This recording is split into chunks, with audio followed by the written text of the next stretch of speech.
Olá, pessoal!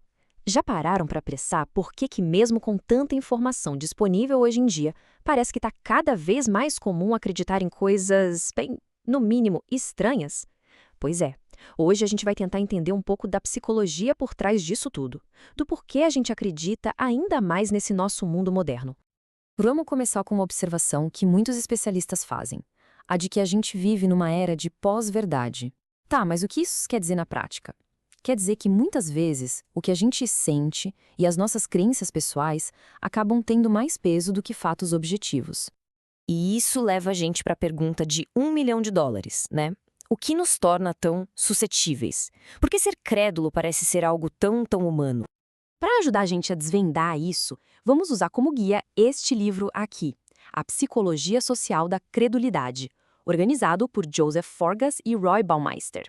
Ele é ótimo porque reúne várias pesquisas que buscam responder justamente essa questão. Por que acreditamos no que acreditamos? Bom, primeiro de tudo, vamos alinhar o que a gente está chamando de credulidade.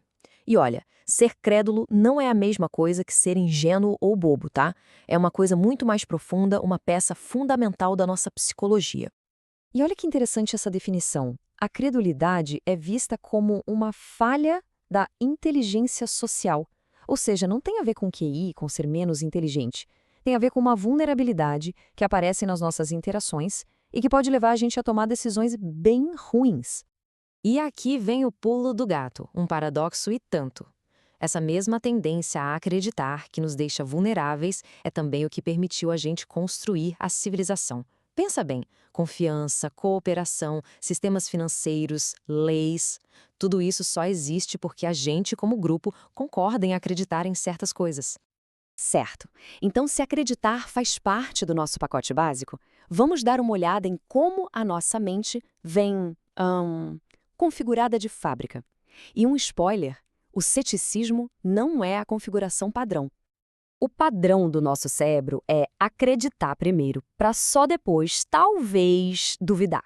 O filósofo Spinoza já tinha sacado isso há séculos. O simples ato de compreender uma informação nova já exige que a gente, por um instante, a aceite como verdade. Duvidar vem depois. E exige um esforço mental a mais. Para complicar um pouquinho, a gente ainda tem um ponto cego, que os pesquisadores chamam de miopia metacognitiva. É basicamente a nossa tendência de absorver uma informação sem parar para pensar. Espera aí, quem disse isso? Essa fonte é confiável? A gente simplesmente consome, sem criticar a origem. E tem mais, para economizar energia, nosso cérebro adora pegar atalhos. Por exemplo, se uma história soa familiar, a gente tende a achar que é mais verdadeira. Se ela tem detalhes marcantes que chamam a atenção, ela se torna mais persuasiva. Se é algo fácil de lembrar, parece mais válido. É um sistema útil para o dia a dia, mas que abre uma baita porta para manipulação. Agora, a gente não é só uma máquina de processar informação, né? Muito pelo contrário. Nossas emoções, nosso ego e a nossa vida social entram em campo e, bom, bagunçam tudo. A gente não decide no que acreditar isolado do mundo. Existem forças poderosas que moldam nossas crenças, tanto de dentro para fora quanto de fora para dentro. Por dentro, o nosso ego e até o humor do dia distorcem como a gente vê as coisas. E por fora, a opinião da maioria e a pressão do nosso grupo social têm um poder de convencimento gigantesco. E isso nos mostra uma das fontes de viés mais fortes que existem: nós mesmos. Como os autores do livro apontam, a gente tem uma tendência natural de abraçar informações que fazem a gente se sentir bem e de rejeitar as que nos criticam. É muito mais gostoso acreditar num elogio, né? E essa preferência é um motor e tanto para a credulidade.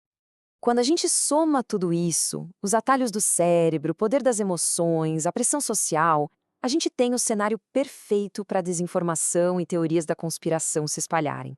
Elas prosperam porque são, muitas vezes, feitas sob medida para explorar justamente essas nossas vulnerabilidades. Então tá, diante de tudo isso, o que a gente faz? Como é que se navega por um mundo que parece desenhado para explorar nossa credulidade? Como a gente pode pensar com um pouco mais de clareza? Talvez a lição mais importante aqui seja esta: ser crédulo não é um defeito de caráter, nem um sinal de falta de inteligência. É, na verdade, uma característica de fábrica da mente humana. É o nosso sistema operacional padrão e não um vírus que afeta só algumas pessoas. O que nos deixa com um desafio enorme, né? Se a nossa mente foi programada para acreditar, para aceitar, como é que a gente pode ficar melhor em questionar o que chega até nós? A resposta, claro, não é nada simples. Exige um esforço consciente, sabe? É quase como remar contra a maré da nossa própria natureza. Mas enfim, muito obrigado pela companhia nessa análise. Entender por que a gente acredita já é o primeiríssimo passo para podermos acreditar melhor. Até a próxima!